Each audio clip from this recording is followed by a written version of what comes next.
Iya, ini menarik sekali ya. Permainan edukatif seperti ini tentunya juga bisa memudahkan anak belajar Betul. bagaimana mengelola sampah. Nah, untuk mengetahui seperti apa sebenarnya permainan ini, kita sudah terhubung melalui sambungan Skype dengan Mas Rian Sucipto selaku permainan edukatif pemilahan sampah. Selamat siang Mas Rian, apa kabar Mas? Selamat siang, Selamat Mas Anji. Selamat siang. siang. Ini Halo. luar biasa sekali Mas bisa menciptakan permainan board game ya? Board game Betul. untuk menjadi tools agar anak-anak bisa lebih peduli dan juga lebih aware terhadap lingkungan sekitar. Ini dari fenomena apa Mas melihat bisa membuat tools seperti ini untuk bisa memberikan kepedulian menjaga lingkungan kepada anak-anak? Iya, ini bermula dari fenomena persampahan yang saya temukan di perkampungan yang dikunjungi. Jadi kalau tadi sempat diceritakan di video sebelumnya, kalau saya awal mulanya bermula dari kegiatan sosial di komunitas namanya Social Design. Oke. Itu di mana kami membina kampung-kampung setiap hari Sabtu dengan media kreativitas, kayak Mm-mm. menggambar ataupun crafting Mm-mm. gitu. Nah, dari 20 kampung yang kami kunjungi sebelumnya, kami ngeliat satu pola yang sama, yaitu setiap kampung itu punya permasalahan dengan sampah. Di Mm-mm. mana sampah seringkali dibuang sembarangan, bahkan nggak jarang waktu kami lagi belajar sama anak-anak, itu warga-warga sekitar tuh lagi bakar sampah di dekat tempat kami belajar. Akhirnya jadi Mm. merasa terganggu dan kami coba cari solusinya.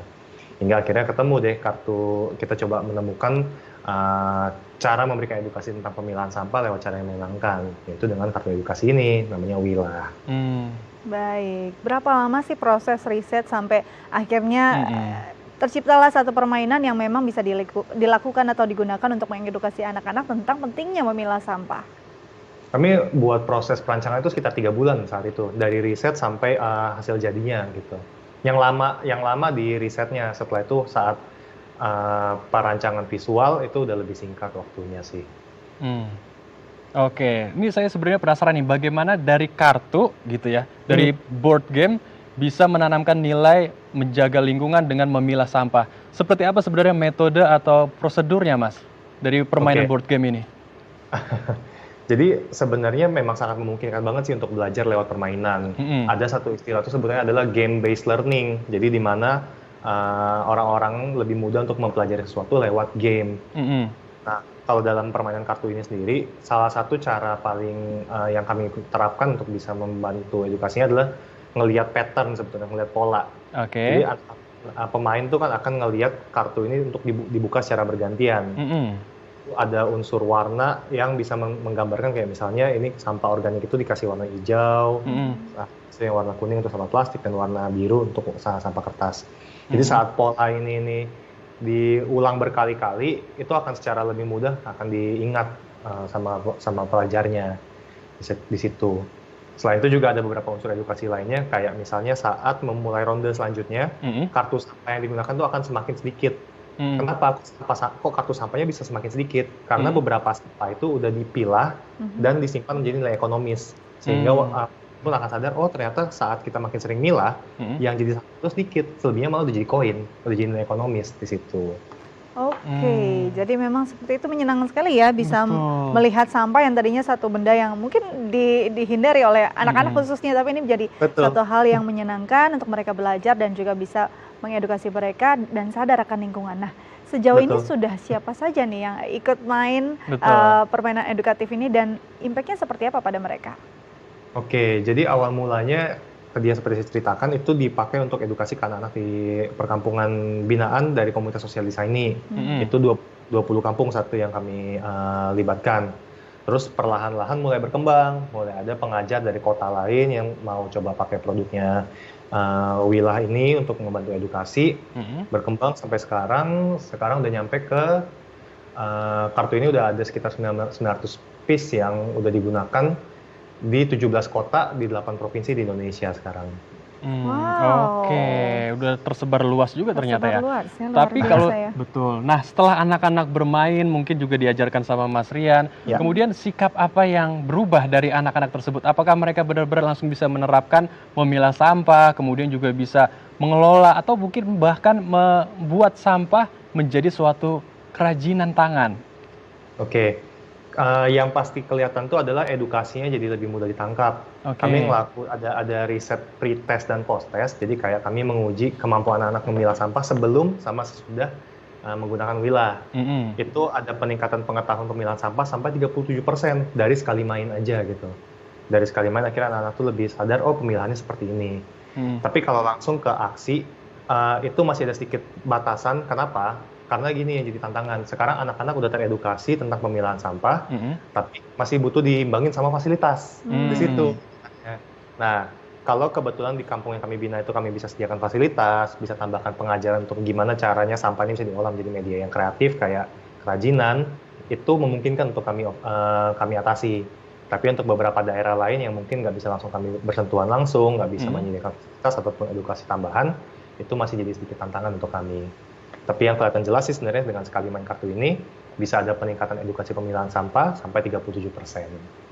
Baik. Nah, selama masa pandemi ini kan untuk bertatap muka dan mengedukasi lewat permainan mungkin ada sulit ya. Betul. Nah, bagaimana nih jika teman-teman di rumah atau orang tua ingin mengenalkan permainan ini pada anaknya agar anaknya lebih sadar lagi terhadap lingkungan? Apakah ada akun sosial media yang bisa dihubungi atau memang ada channel tertentu yang bisa membuat orang-orang lebih mudah mengakses permainan tersebut?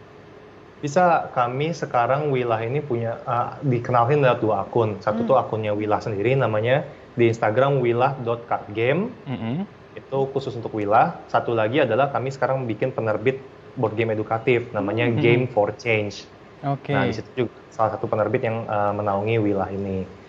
Di situ. Jadi informasi-informasi mengenai edukasi pemilahan sampah itu bisa diakses lewat 2 akun tersebut.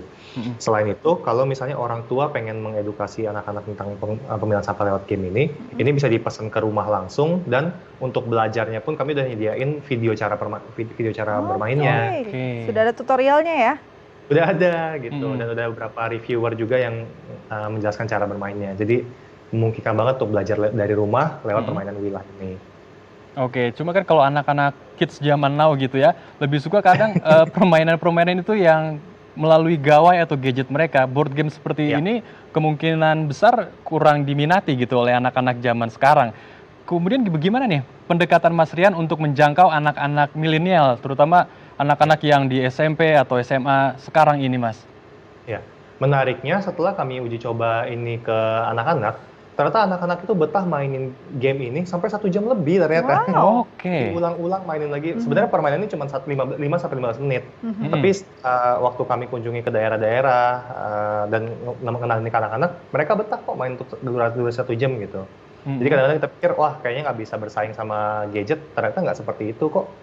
Malah ini punya dampak positif lainnya. Kenapa? Karena anak-anak nggak selalu terpapar sama layar.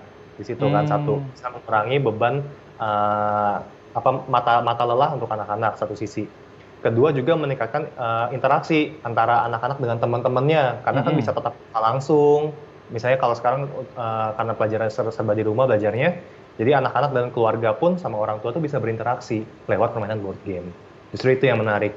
Kalau lewat gawai kan seringkali ya nggak interaksi, cuma lihat gawainya aja gitu. Jadi bisa bersosialisasi yang mungkin selama ini akhirnya hilang karena gawai, ini bisa terbangun kembali gitu ya, terjalin kembali. Oke, terakhir, apakah ada inovasi lanjutan? Mungkin ada permainan baru yang kira-kira disiapkan lagi nih untuk anak-anak ataupun untuk kaum milenial? Ada tentunya. Kami berencana untuk menyediakan lebih banyak board game edukatif dan juga yang bertema Sustainable Development Goals atau yang isu-isu sosial lah. Seperti misalnya game yang kami kembangkan tuh adalah game tentang mental health. Jadi gimana ke depannya pemainnya pun bisa lebih mengenali kondisi emosinya, kondisi mental seperti itu, supaya kita bisa promoting kesehatan mental ke depannya. Wah, sangat inspiratif dan ini jadi satu inisiasi yang baik ya dari anak muda. Terima kasih ya telah berbagi bersama kami di Halo Indonesia. Sukses terus, kita tunggu inovasi-inovasi lainnya ya.